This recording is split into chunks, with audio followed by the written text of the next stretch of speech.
परिस्थिती आहे। घेरडीत आउटपोस्ट बंद, अवैध धंदे सुरू। घेरडी हद्दीतील अनेक गावे बेवारस। काय आहे नेमके प्रकरण पाहूयात सविस्तर।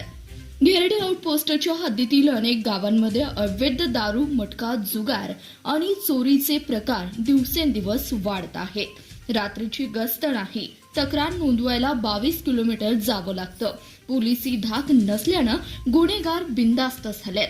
परिणामी नागरिकांमध्ये भीती आणि असुरक्षिततेचं वातावरण निर्माण झालंय। नावाला आउटपोस्ट आहे, पण प्रत्यक्षात ती वर्षानुवर्षे बंद आहे।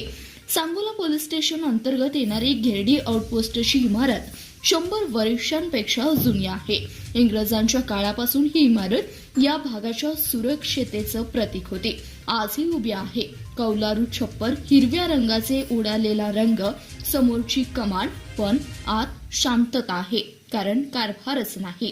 प्रशासनाने म्हणणे काय, इमारत जुनी आहे, मनुष्यबळ नाही, हेच उत्तर गेल्या कित्येक वर्षापासून ऐकत येते।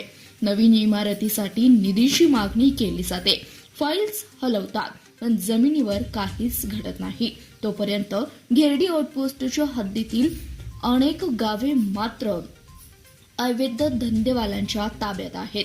सर्वात मोठा प्रश्न आहे तो सामान्य माणसाचा। शेतात चोरी झाली, घरफोडी झाली, दारूचे अड्डे सुरू झाले, तरी फिर्याद द्यायला सांगोल्याला 22 किलोमीटर जावं लागतं। तोपर्यंत पुरावा नष्ट होतो। घरगुती वाद झाला तर मध्यस्थीला कोणी नाही। मुलींना आणि महिलांना रात्री उशिरा बाहेर पडणं जीवावर बेतलं आहे। वृद्ध आणि महिलांना 22 किलोमीटरचा प्रवास परवडणारा नाही। आम्हाला मोठी इमारत नकोय, आम्हाला वेळेवर मिळणारी मदत आणि पोलिसी धाक हवाय, अशीच मागणी या भागातील प्रत्येकाची आहे। इतिहास आणि वर्तमान यांचा मेळ घालणे गरजेचं आहे। ही इमारत केवळ दगडमातीशी नाही, या भागाच्या 100 वर्षांच्या इतिहासाचा साक्षीदार आहे।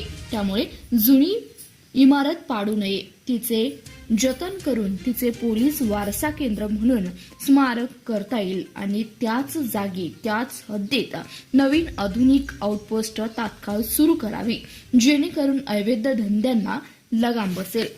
जबाबदारी निश्चित केली पाहिजे। आउटपोस्ट आहे असं सांगायचं आणि कारभार न करायचा, या दुटपीपणा बंद झाला पाहिजे। अवैध धंदे वाढत असताना प्रशासन डोळेझाक करत असेल तर ती गंभीर बाब आहे। जर खरोखर मनुष्यबळ आणि निधीची अडचण असेल तर अधिकृतपणे ही आउटपोस्ट बंद करण्यात यावी, पण अर्धवट ठेवून अनेक गावांना गुन्हेगारांच्या हवाली करणं चुकीचं आहे। 100 वर्षांचा वारसा जपताना पुढील 100 वर्षांची सुरक्षा देखील सुनिश्चित करणं गरजेचं आहे। घेरडीच्या जनतेला भव्य इमारत नको, त्यांना हक्काची सुरक्षा आणि अवैध धंद्यापासून मुक्तता हवी आहे। ती म्हणजे गावांना घेरडीच्या मातीतूनच मिळालेली पाहिजे। प्रशासनाने याकडे गांभीर्याने पाहून तात्काळ निर्णय घ्यावा, नाहीतर आहे ते चालवा, नाहीतर बंद करा। या मागणीसाठी जनतेला रस्त्यावर उतरावं लागेल। धन्यवाद। पाहत रहा CBS न्यूज मराठी।